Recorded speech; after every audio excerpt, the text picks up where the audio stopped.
بسم اللہ الرحمن الرحیم۔ عقائد اسلام میں ایک عقیدہ عظمت انبیاء علیہم الصلاۃ والسلام کا ہے۔ تمام مخلوقات میں سب سے اعلیٰ مرتبہ اور مقام حضرات انبیاء کا ہوتا ہے، لیکن ان حضرات انبیاء علیہم الصلاۃ والسلام میں سب کا مقام ایک جیسا نہیں، کسی کا مرتبہ زیادہ ہے تو کسی کا مرتبہ اس سے بھی زیادہ ہے۔ ان تمام انبیاء میں حضور نبی کریم حضرت محمد مصطفیٰ صلی اللہ علیہ وسلم سب سے افضل اور اعلیٰ ہیں اور تمام نبیوں اور رسولوں کے سردار ہیں۔ ہر نبی اپنے زمانے میں شریعت کا سب سے بڑا عالم ہوا کرتا تھا، یعنی اللہ تعالیٰ جس نبی کو جس دور میں بھیجتے وہ اس دور کا سب سے بڑا عالم ہوتا، سب سے بڑا عابد ہوتا، سب سے زیادہ اللہ کا قریبی اور پسندیدہ ہوا کرتا تھا۔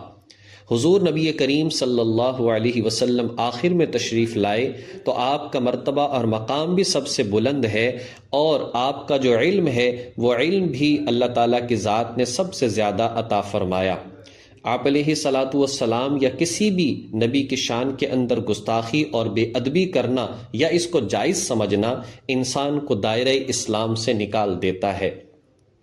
یہ بات ذہن میں رکھنی چاہیے کہ جب ہم کسی بھی ایک نبی کا مرتبہ اور مقام بیان کرتے ہیں تو کبھی بھی ایسا نہ ہو کہ ایک نبی کا مقام بیان کرتے ہوئے کسی دوسرے کی شان کے اندر بے ادبی یا گستاخی ہو جائے۔ یہ انسان کے ایمان کو خطرے میں ڈال دیتی ہے، بلکہ انسان کو دائرہ اسلام سے نکال دیتی ہے۔ مسائل اور احکام میں آذان اور اقامت کے احکام۔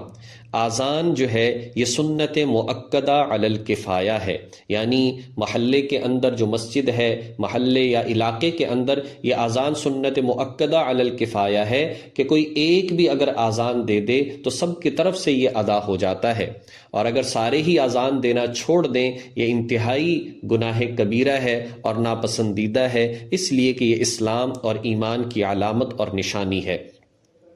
آذان باوضو ہو کر شہادت کی انگلیوں کو اپنے کانوں کے سوراخوں کے اندر ڈال کر بلند آواز سے کہنی چاہیے۔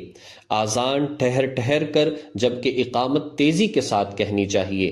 آذان میں ہر جملہ الگ الگ، جبکہ اقامت اور تکبیر جو ہیں اس میں دو دو جملے ملا کر پڑھے جاتے ہیں، اور ہر جملے کے آخری حرف کو سکون یعنی جزم اور وقف کے ساتھ جو ہے وہ پڑھا جاتا ہے، یعنی جزم تو پڑھتے ہیں لیکن وقف نہیں کرتے، یعنی کہ رکتے نہیں ہیں، فوراً ہی آگے پڑھتے چلے جاتے ہیں۔ مثال کے طور پر اگر ہم آذان کہہ رہے ہیں تو کھینچ کھینچ کر بڑھا بڑھا کر الفاظ کو کہنا چاہیے۔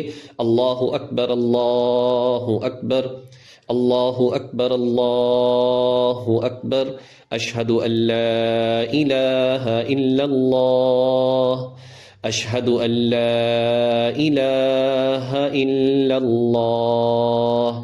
اس طریقے سے آذان کے الفاظ کو کہنا چاہیے، جبکہ جو اقامت ہے اس کو جلدی جلدی اور ہر جملے کے آخر میں ساکن پڑھنا چاہیے، لیکن رکنا نہیں چاہیے۔ کیسے پڑھا جائے؟ اللہ اکبر اللہ اکبر، اللہ اکبر اللہ اکبر، اشہد ان لا الہ الا اللہ، اشہد ان لا الہ الا اللہ، اشہد ان محمد رسول اللہ، اشہد ان محمد رسول اللہ۔ اسی طریقے سے دو دو جملے جو ہیں وہ کہے جاتے ہیں، اور آخر میں اللہ اکبر لا الہ الا اللہ، اس کو اکٹھا پڑھنا چاہیے۔ بعض اوقات لوگ لا الہ الا اللہ پر ختم کرتے ہیں تو جواب دینے والے یا بعد میں سننے والے محمد رسول اللہ کہہ دیتے ہیں۔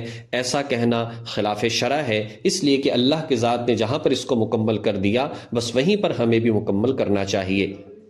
صبح کی آذان میں حی علی الفلاح کے بعد الصلاۃ خیر من النوم 2 مرتبہ کہا جاتا ہے، اور اقامت میں جو ہے حی علی الفلاح کے بعد قد قامت الصلاۃ، قد قامت الصلاۃ، یہ 2 مرتبہ کہا جاتا ہے۔ آذان جو ہے وہ 5 جو فرض نمازیں اور جمعے کی جو نماز ہے اس کے لیے مسنون ہے، اس کے علاوہ کسی بھی اور نماز کے لیے آذان نہیں کہی جاتی۔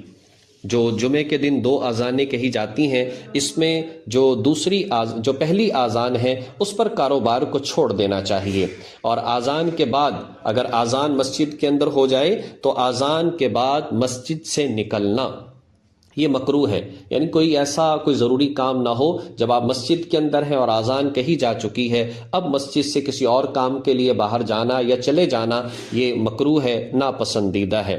جمعے کے دن چونکہ 2 اذانیں ہوتی ہیں، جو دوسری اذان ہے جو امام صاحب خطبے سے پہلے ممبر پر بیٹھ جاتے ہیں تو ان کے سامنے کھڑے ہو کر یہ اذان کہنی چاہیے۔ یہی نبی پاک صلی اللہ علیہ وسلم کے زمانے سے چلا آ رہا ہے اور یہی مسنون اور سنت طریقہ ہے۔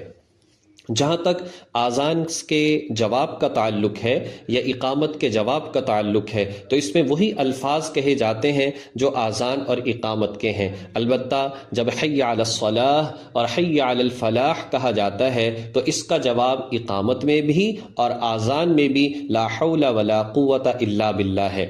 اور جب صبح کی اذان کہی جاتی ہے جس میں الصلاۃ خیر من النوم کہا جاتا ہے تو اس میں جواب صدقت و بررتا، یہ الفاظ ان کے ساتھ جواب دیا جاتا ہے، اور اقامت کے اندر بھی یہی الفاظ کہے جاتے ہیں۔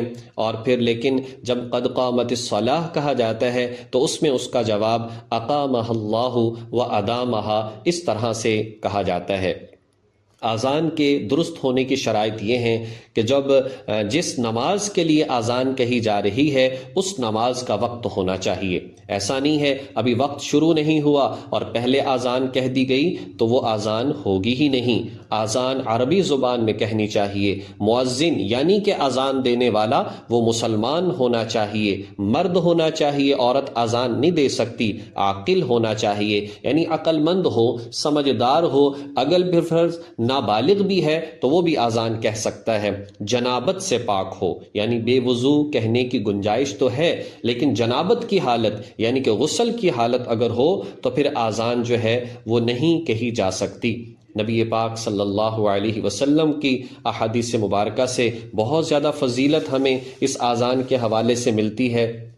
نبی علیہ الصلاۃ والسلام نے فرمایا جب اذان کہی جاتی ہے تو جن و انس بلکہ جتنی بھی چیزوں تک یہ آواز پہنچتی ہے کل قیامت کے دن یہ مؤذن کے حق میں گواہی دیں گی اور مغفرت کی دعا کریں گی، اور قیامت کے دن مؤذن کا مقام بڑا اونچا اور بلند کر دیا جائے گا۔ جو شخص 7 سال تک اللہ کی رضا کے لیے اذان کہتا رہے اس کو جہنم سے خلاصی کا پروانہ مل جاتا ہے۔ حضرت عبداللہ بن عمر بن عاص رضی اللہ تعالی عنہ سے روایت ہے کہ جو شخص اذان سنے اور پھر اس کا جواب دے اور اس کے بعد پھر مجھ پر درود پڑھے اور پھر میرے لیے دعائے وسیلہ پڑھے یعنی کہ اللہم رب هذه الدعوة التامة والصلاة القائمة آت محمدا الوسیلة والفضیلة وابعثه مقاما محمودا الذی وعدته انک لا تخلف المیعاد، صرف اتنی سی دعا احادیث سے ثابت ہے۔ اس کے علاوہ جو جملے ہیں وَرَزُقْنَا شَفَاعَتَهُ يَوْمَ الْقِيَامَةِ اس طرح کے یہ حدیث مبارکہ سے ثابت نہیں ہے، اپنی طرف سے اضافہ کردہ ہیں۔